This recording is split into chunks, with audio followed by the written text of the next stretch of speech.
All right. Good evening. Welcome to the Berman Hour. My name is Jeff Berman. It is good to be with you on Tuesday night. Yeah, there's boxes behind me. I'm moving, and it's stressful, and there's a pandemic, but let's have some fun for a few minutes. My guest today is Jillian Schmitt from, I believe she's from South Florida. I know that's where she's living now. She has her own cooking show called Eat Schmitt, and that's EATSCHMITT, EATSCHMITT on Instagram and on YouTube, and it's great, and I'm really excited to talk to her. So I'm gonna bring her in here once I find her. But again, if you have any questions, just send them in to the thing below. Type them in. We'll get to it, probably, not definitely, but probably. So we're waiting for Jillian. I think she's there. Hey, Hey, how's it going? good. You've got like a professional fucking setup going on. Kind of. I got like a little light rig going on. Yeah, that's pretty cool. Did you have to make an investment in a lot of gear in order to kind of start doing this cooking show? Surprisingly not. All the videos I've shot so far have actually just been on my phone. And I have a little $30 lighting rig that I got off of Amazon. So I actually just bought my first camera with my stimulus check. So so I'm excited to film with that. And yeah, the phone works just as well. Yeah, that's awesome. I noticed in a lot of your videos, I find it kind of endearing that like as you're filming things, the steam of something will fog the lens of the camera on Yeah. your phone. Because anybody that cooks with glasses, I don't wear glasses all the time, but I do when I'm using the blue light technology. But I'll forget I have them on, and when I'm cooking, it's just like, or uh, especially now when having to wear masks all the time, if you breathe too heavy with glasses and you're wearing a mask, then it's like it fogs up. Yeah. Um, but so I'm coming from Los Angeles, California right now. You are where? I am originally from Cleveland, but I'm currently living in Fort Lauderdale. Okay. How long have you been in Florida? I've been in Florida for 4 years. 4 years now? Just over 4 years, yeah. So I moved here in 2016. Great, great. Why start a cooking show? Do you have any formal training? What was the impetus behind doing this? It kind of just happened. I was making some Instagram stories about I think it all started off with a mushroom. To be honest, I was getting ready to saute What some kind of mushrooms. mushroom? I know, right? Okay, Not magic mushroom. okay, But I was getting ready to cook some mushrooms, and I've always been taught that with mushrooms, you should not get water anywhere near them because they're essentially little sponges. So when you get water near them, they soak up that water and they hold on to it. So when you cook yeah, them, it's hard to get them brown. So if you just yeah, take a damp paper towel and you wipe them off, that'll prevent them from soaking up the water. So I just started a story like that on Instagram, and a lot of people, and I know that a lot of social media influencers say, I got so many requests in my DMs, but I legitimately got, I think like 20 or 30 people saying you should start a YouTube video. So I just did it. yeah. That's cool. I mean, it's it's a good way to start, with that sort of encouragement. Um, did you have any goals when you first started? Because you're still relatively new at this. I think I've seen 3 of your videos. Mm-hmm. If there were more, I haven't seen them yet. But I was just watching the noodle with the ginger pork thing earlier. Did, what are your goals, and has it kind of evolved that you've really gotten in the process of making these YouTube videos? So the goal is to just share the love and share the knowledge. I don't have any formal training whatsoever, but my brother is a chef. I come from a long line of really great cooks. And I used to work for Iron Chef Michael Simon, and I've worked in a lot of really great restaurants. And you just kind of soak up the knowledge along the way. And it's something that I have such a deep passion for. So I know that a lot of my friends kind of have a fear of cooking or just kind of feel overwhelmed by it. So what I try to do is make it easy and fun to kind of cook along without feeling a little bit of knife shy when it comes to cooking, because you can watch like Food Network and get really overwhelmed just by seeing them do it with ease. Yeah, and those personalities are kind of bullshit too. I don't know. You said something that kind of piqued my interest, or kind of piqued a thought. My friend, his name is Race Director in here. His real name is Alex, but he has the shadiest Instagram name I've ever heard, Race Director. He's Jewish, everyone. Don't worry about it. Very eugenic. He's one of the few friends I have that really loves to cook, and I will talk to him about what we're cooking. And his wife loves to cook too. But a lot of people, I think, from our generation are kind of like more prone to takeout, or more prone to kind of the Trader Joe's things where everything is kind of set up for you. And now we have all of this like meal delivery services where you can follow the easy instructions and all that stuff. When you said that you worked for these chefs, did you work front of house and you just had to go? All right, so same. How many times did you get yelled at by these chefs? Oh my God.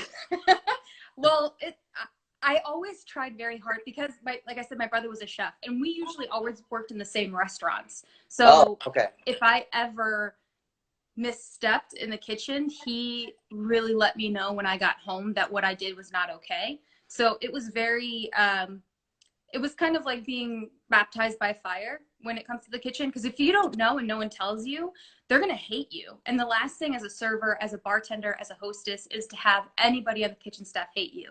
So you have to really learn quick what to do, not to do. Yell hot, behind, coming in sharp, corner, all that stuff. If you don't say that, and my brother and I, when we lived together, we used to say that to each other while we were cooking in the kitchen at home. Yeah. So you just have to be cognizant of their, I guess, culture is what you'd call it. Yeah. Yes, chef. We chef. Yes. Yeah. Yes, chef. Yeah. I remember one time we were having a meeting before we opened for dinner, and we had all these new cheeses that were delivered, and I'm a cheese guy. That was my background, and they knew that.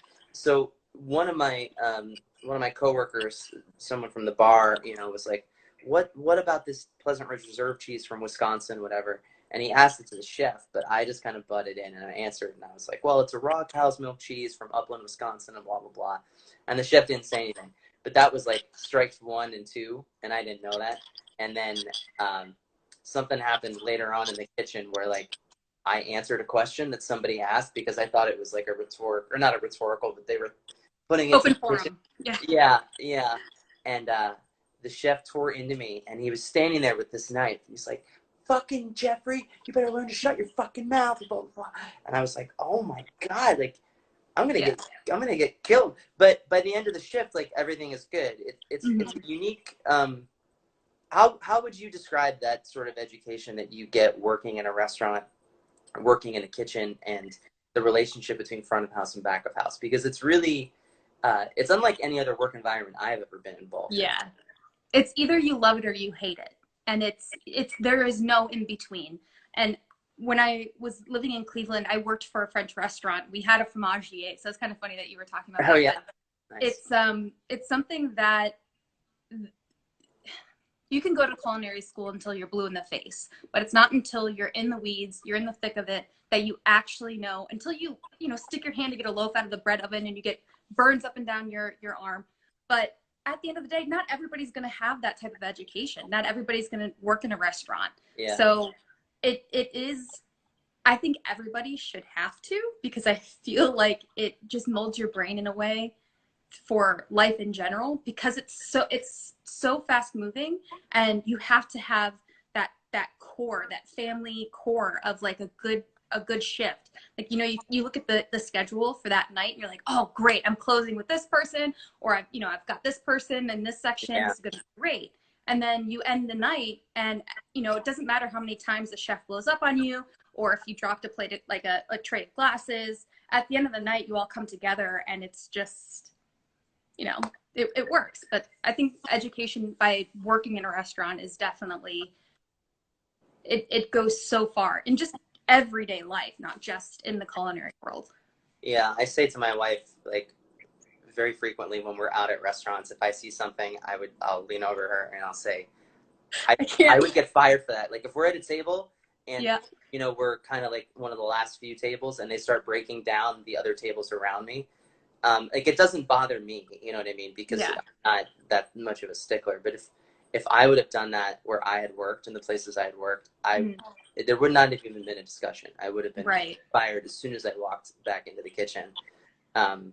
So yeah, that's really funny. I can't sit facing the kitchen, because if I see something, my boyfriend and I went out to brunch one time at this place in Pompano, and they had just plates stacked in the window, waiting for hands, waiting for an expedite, waiting for servers to come get it. And they literally held the food underneath the salamander to warm it back up before they and I was like losing my shit. I was like, get me the fuck out of here. I can't handle it.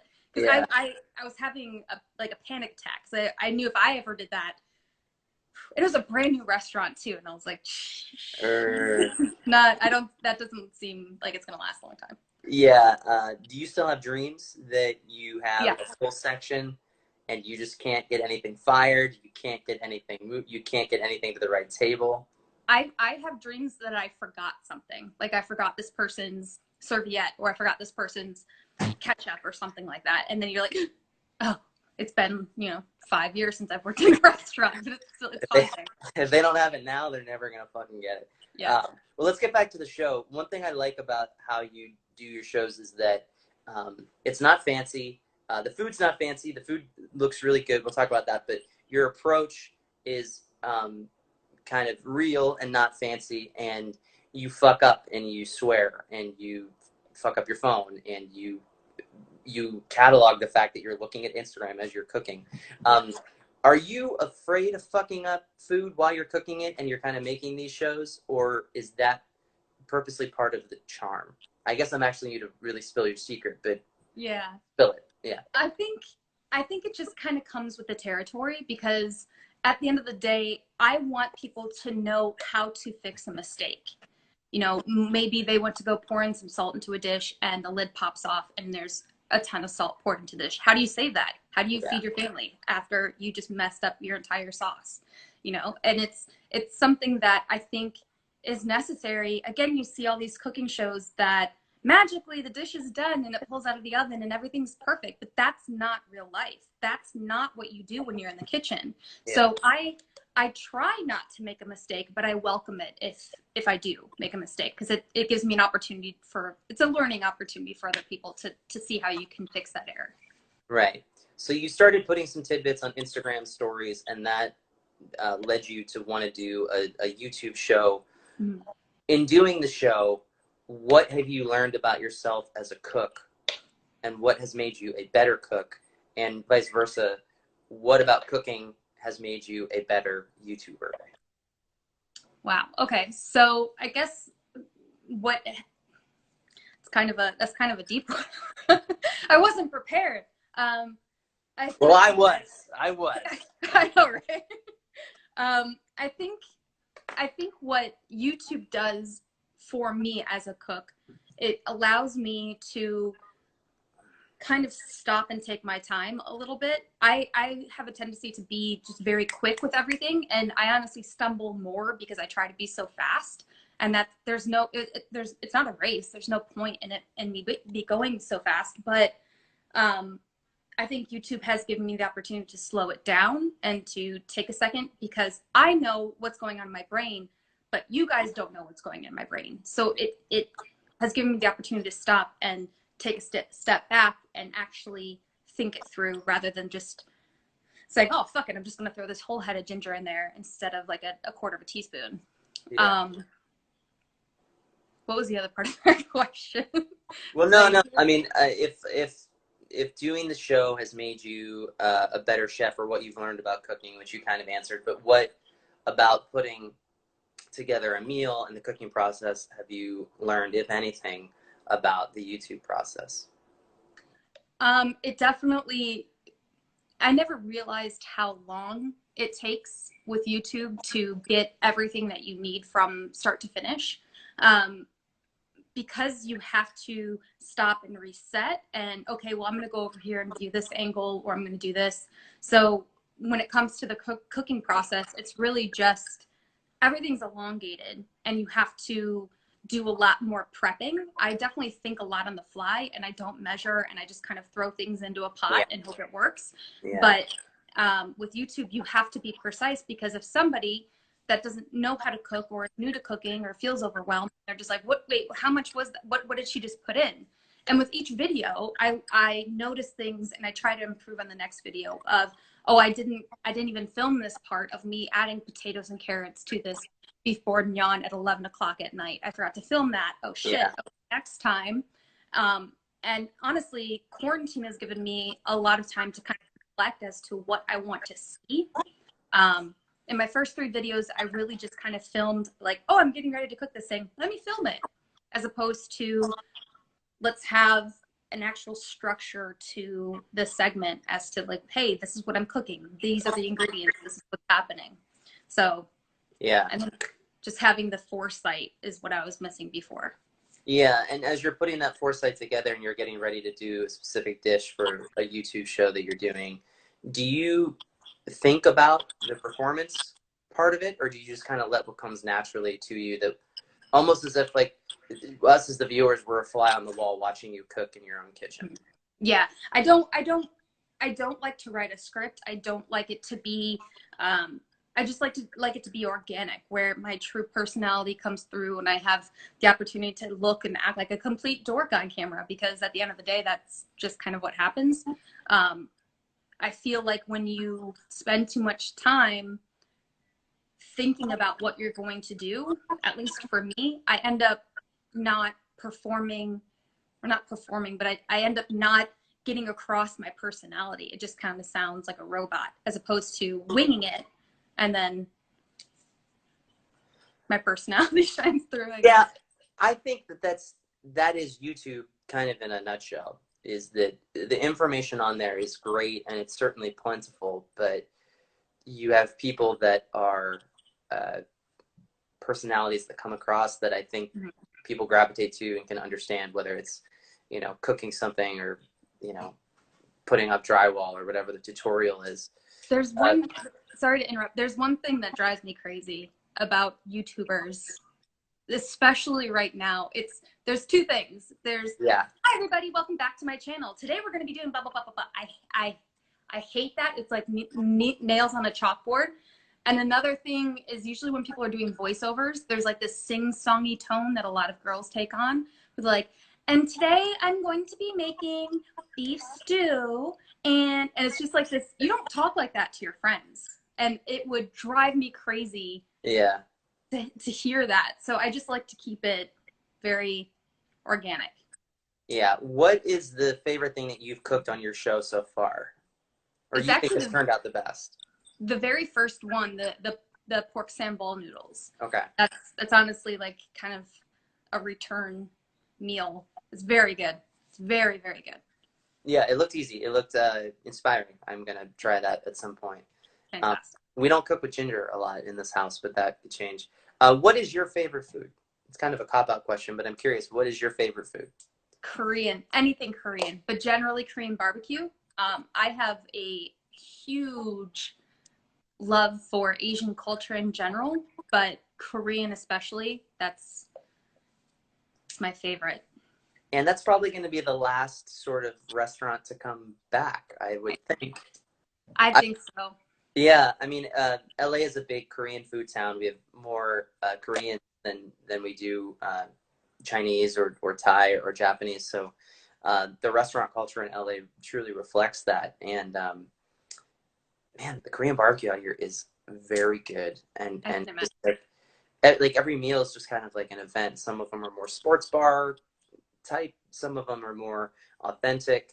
But it's always good. But fuck, we miss it, and we're not going to have it before we go, obviously. And some of them are doing takeout, but I can't imagine just getting all that raw meat and trying to cook it in the same manner. And it sucks because in what I've found in South Florida, I don't mean to like brag about Cleveland, but Cleveland has such an like crazy food scene. The food scene in Cleveland is incredible, and I just don't see that down here in South Florida. I've lived in Miami, I've lived in Boca, I've lived in Tampa. I just have not really seen much, especially Asian culture. And I've been to a few down here in South Florida.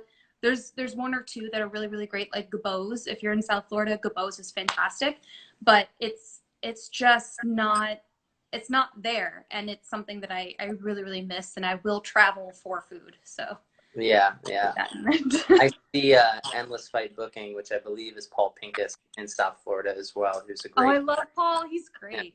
Yeah. Well, that's awesome. What can we expect? What's coming up in your future shows, your next handful of shows? What are you going to be making? So I have quite a bit of a laundry list. One of the things that I did, again, during quarantine to step back and really analyze my channel is I made a list of over 100 videos that I want to accomplish. But, you know, to the people here on the live, one thing I've been really kind of breaking down and trying to analyze and see how it could actually be accomplished. Joanna Gaines just came out with a second cookbook. And if you're a basic bitch like me, you love Joanna Gaines, and everybody, I mean, this is her second cookbook. So there's a movie that came out back in the early 2000s called Julie and Julia, where it's this girl who follows Julia Child's cookbook and cooks every single recipe in under a year. So I have my type A mentality, broke down the entire Joanna Gaines cookbook and have an Excel spreadsheet of different recipes and how it can be accomplished within a certain period of time. So it's going to be Jillian and Joanna. But that'll be a series that's coming up. And that's cool. How many dishes is it? So there is 528 recipes total. But there are multiple recipes that could be in one video. Yeah. So it wouldn't be too overwhelming. I just filmed a Chopped episode where Kai, my boyfriend Kai, told me that go hide in a room essentially, and I came out and there's a cooler on the countertop, and he made me, I don't know if I even released that one. No, it's still being edited. So in the cooler was a bunch of things that I had to throw together. So it was a Chopped episode. And I have a knife skill video coming up so people can feel a little bit more comfortable with a knife, which is step one in cooking, really. Yeah. No, that's awesome. I think that's really great. It's a lot of good information. I had no idea that you worked in restaurants too, which kindred spirits for sure. Yeah. Speaking of Kai, your boyfriend, who virtually introduced us, because we've never met in person yet.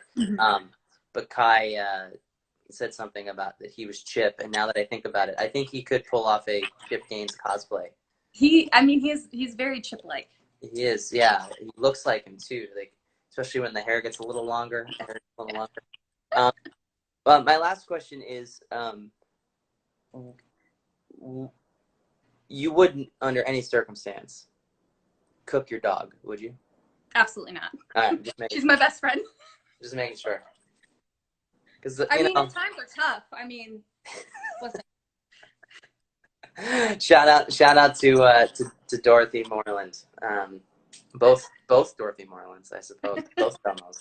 Well, Jillian, thanks so much for being on my little talk show here. I hope that you had a good time, and I hope that you get some new followers out of it. Thank you. Thank you for having me. I appreciate it. You're very welcome. I'll be watching your videos, and when I'm in my new house, I'll be trying them out, ready to cook, ready to get it done. So thanks a lot for being on the show. Everyone else, thanks for tuning in. This will be live or on the Instagram feed for about another 24 hours. My guest tomorrow is a congressional candidate from New York City running for fucking Congress, Mel Gagarin. So I hope to see you tomorrow. I think it's also going to be at 6 o'clock. So Jillian, thanks again. I'll see you hopefully soon, and stay safe. Thanks. You too. All right. Bye-bye, everyone. Bye.